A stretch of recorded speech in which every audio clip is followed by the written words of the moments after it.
Hi everyone, ఈరోజు మరొక అద్భుతమైన టెంపుల్ని అయితే దర్శించుకుందాం.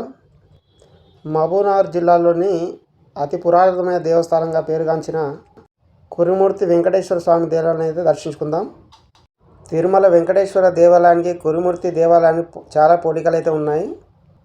పూర్వం కురుమూర్తికి కురుమతి పేరు ఉన్నట్లు దేవాలయ చరిత్ర ప్రకారం తెలుస్తుంది.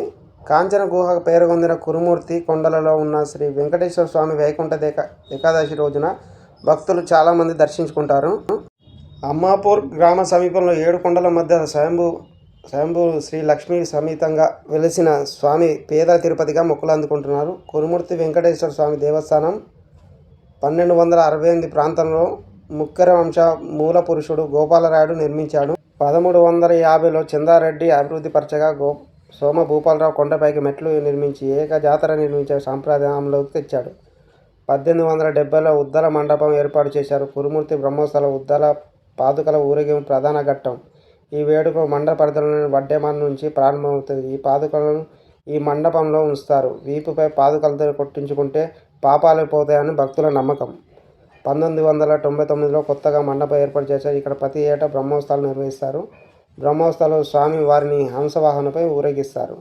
ఆకాశరాజు కుమార్తె పద్మావతిని పెళ్లి చేసుకోవడానికి కుబేరుని వద్ద అప్పు చేసి దాన్ని తీర్చడంలో మాట తప్పారని మనస్సానికి చెందిన స్వామి కృష్ణానది తీరం వెంట వెళ్తూ జూరాల సమీపంలో గుండర జలపాతం వద్ద స్నానం చేశాడు.